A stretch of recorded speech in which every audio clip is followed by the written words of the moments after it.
So good afternoon all. Welcome you all in the lecture series of data science. In previous lecture, we are covered in unit number first. Many topics is covered in your unit number first, and now from today we'll start the unit number second. So what are the agenda and what are the topics which we can cover in unit number second?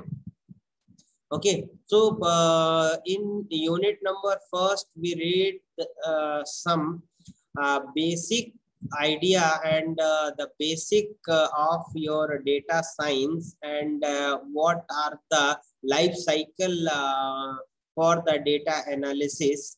And in the life cycle of data analysis, we can just ahead one step. So here we can use the different type of tools which are used for data analysis, and that tools is based on some algorithms.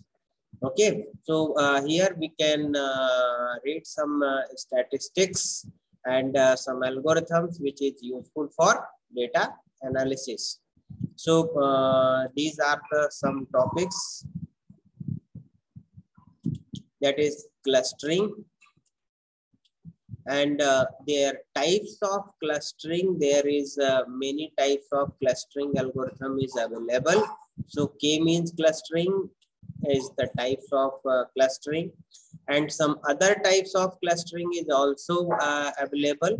So additional clustering algorithms which we can practice here, and association rule. What is association rule and what is the use of association rule and how we can use it, and a priori algorithms, application of association rules, regression. It's also a kind of clustering or the classification, linear regression, their types, and some advanced tools are some additional things. The logic regression, classification, decision tree, naive Bayesian, additional classification method, text analysis steps. Okay. So these are some algorithms which are useful for your data analysis. Okay, so data analysis is a complete package.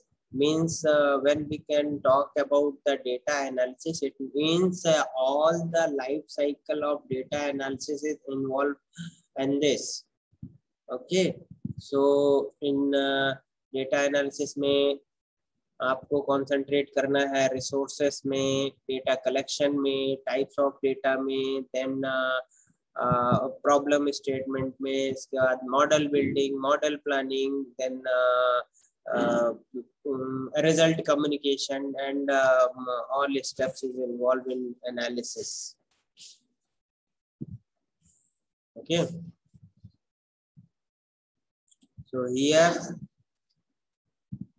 what is clustering and why we can use the clustering actually. So here we can mention in the first line unsupervised learning. Basically the clustering is used for learn the machine. So there is two kind of learning process for the machine. One is the supervised learning and another one is the unsupervised learning. And we will I will not cover more things about supervised and unsupervised learning, but I will just brief you what is supervised and what is unsupervised learning. So can you tell me what is supervised learning? Anyone?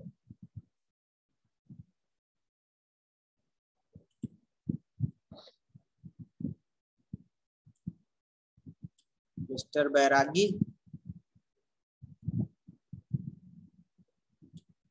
Yeah, Prachi?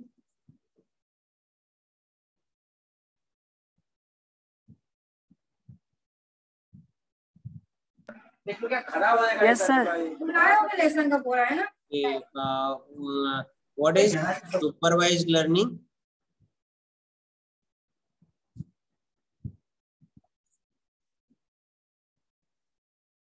Prachi कहीं बाहर है क्या आप लोग? अगर नहीं sir, घर पे ही हूँ। घर में रहते हो तो थोड़ा सा अलग, क्योंकि सर आपकी आवाज नहीं आ रही है। मेरी वॉइस क्लियर नहीं है? आपकी आवाज नहीं आ रही है बिल्कुल भी।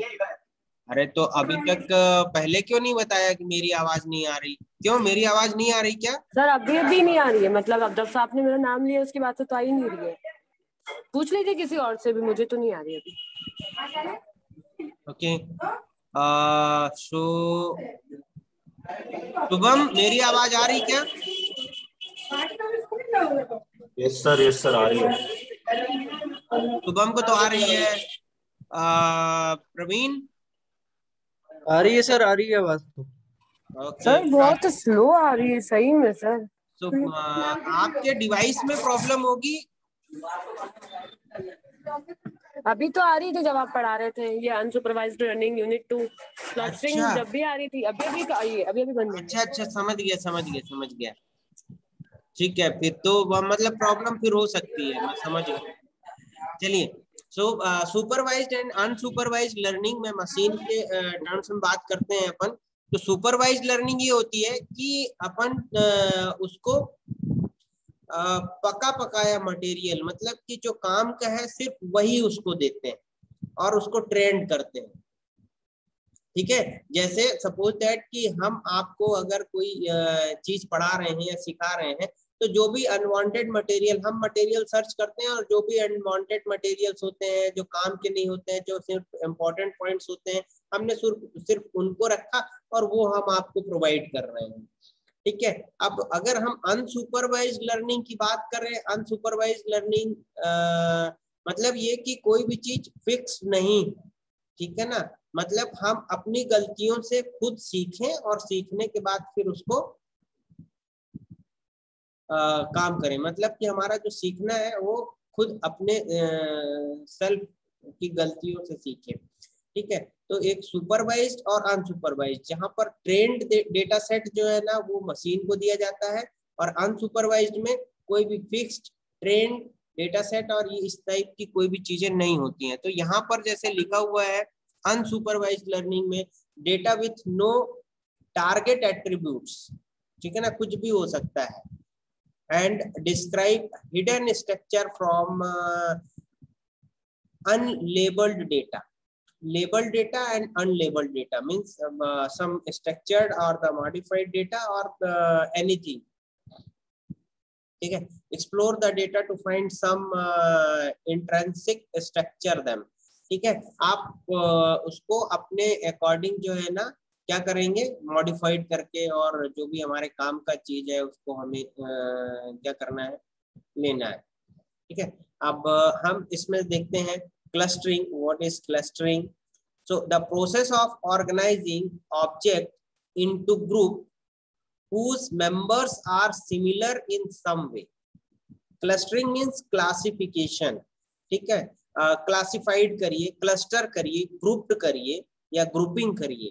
ठीक है, अब ग्रुप करना मीन्स सिमिलर टाइप्स के एलिमेंट्स का एक ग्रुप बनाना, और जो सिमिलर नहीं है या जिनमें थोड़ी बहुत सिमिलरिटीज होती हैं उनके ग्रुप्स अलग बनाना। सपोज दैट, अब छोटा सा एक एग्जांपल है कि जैसे हम मार्केट जाते हैं और मार्केट से बहुत सारे आइटम्स परचेस करके लेके आते हैं। ठीक है ना, अब मार्केट्स में गए तो कुछ भाई किराने के भी सामान लेके आए, सब्जियां भी लेके आए, फ्रूट्स भी लेके आए, तो वो सब हमने एक बैग में रखा हुआ है। अब जब हम घर पे लेके आते हैं तो हम उसकी क्या करते हैं, क्लस्टरिंग, काइंड ऑफ क्लस्टरिंग। मतलब भाई जो किराने में भी जो नमकीन वगैरह है उनको अलग रख लीजिए, जो किचन के सामान है उनको अलग कर दीजिए, जो फ्रूट्स हैं उनको अलग कर दीजिए, वेजिटेबल्स हैं उनको अलग कर दीजिए। तो इस टाइप का जो भी classification, similar kind of objects हैं, सिमिलर काइंड ऑफ एलिमेंट्स हैं, उनको हमें एक ग्रुप बनाना, फॉर्म करना, दैट इज कॉल्ड क्लस्टरिंग। ठीक है. So hope you understand the process of organizing objects into a group whose members are similar in some way, है ना, वो किसी तरीके से सिमिलर का मीन्स जो वेजिटेबल्स के हैं उनको वेजिटेबल में रख लीजिए, जो फ्रूट्स वाले हैं उनको फ्रूट्स में रख लीजिए. तो इस टाइप से उनकी सिमिलरिटीज को हमें डिफाइन करना होगा. नेक्स्ट पॉइंट में और थोड़ा सा क्लियर किया गया है. A cluster is therefore a collection of objects which are similar to each other and are dissimilar to the objects belonging to the other clusters. दूसरे ग्रुप से कुछ डिसिमिलरिटी हो तभी हमने उनको दूसरे ग्रुप में रखा हुआ है. ठीक है. Cluster analysis is also used to form descriptive statistics. ठीक है. सो क्लस्टर एनालिसिस किसका यूज करता है? डिस्क्रिप्टिव स्टैटिस्टिक्स का. Okay. So here there some example for your clustering. Consist of set distinct subgroups, each group representing objects with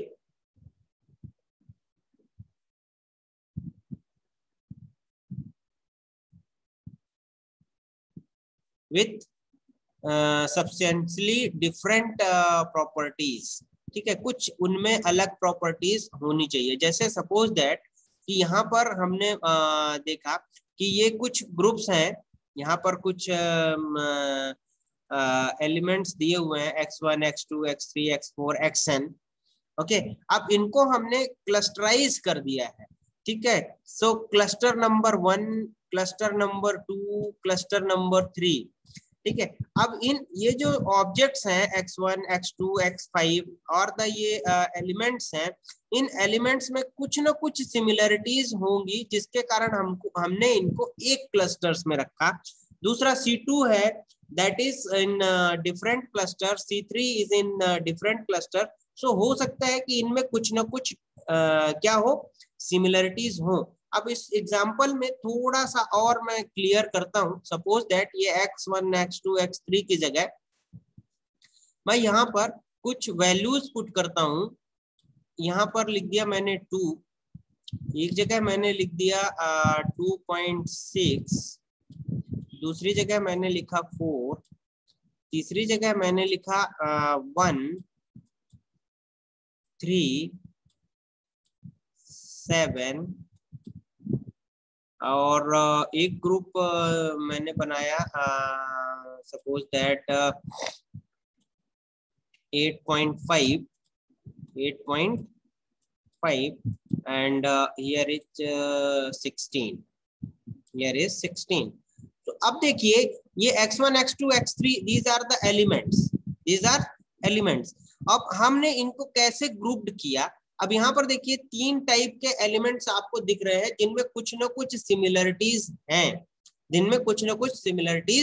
हैं, सो यहाँ पर देखिए 2, 4 and 16, 2, 4 and 16. ठीक है ना. ये इन ग्रुप्स में कुछ ना कुछ सिमिलरिटीज हैं. ठीक है ना. सो इनका एक क्लस्टर मैंने बना लिया, इन एलिमेंट्स का हमने एक क्लस्टर बना लिया. अब इनमें क्या सिमिलरिटीज हैं? They are multiple of 2. ये 2 के मल्टीप्लीकेशन में ये नंबर्स हैं 2, 4 and 16. ठीक है. तो ये एक सिमिलर ग्रुप हो गया. ठीक है. अब अगर हम इसकी बात करें 2.6 and 8.5, ठीक है, तो ये एक ग्रुप फॉर्म करेगा. ये इंटीजर नहीं है, हमारी इंटीजर वैल्यू नहीं है, फ्लोटिंग पॉइंट्स रिप्रेजेंटेशन है इनका. फ्लोटिंग पॉइंट्स में डेसिमल में नंबर्स में आ रहे हैं ये, तो इनका एक ग्रुप बन गया. So that is the cluster number second. अब इसके बाद तीसरे टाइप के जो एलिमेंट्स हमारे इसमें हैं वो देखिए ऑड नंबर आ रहे हैं. क्या आ रहे हैं? Odd number 1, 3, 7. सो इनका एक ग्रुप हम बना सकते हैं. ठीक है. तो ये इतने एलिमेंट्स एक सेट में थे हमारे पास, but they are belongs in different groups. ठीक है. तो इनके ग्रुप के बेसिस पे हमने क्या कर दिया, इनको क्लस्टराइज कर दिया, कैटेगराइज कर दिया। ठीक है, होप आपको समझ में आया होगा what is cluster actually and how we can clusters the element in different clusters. ठीक है, इनको किस तरीके से हम क्लासिफाइड कर सकते हैं डिफरेंट क्लस्टर्स में। Okay, understand?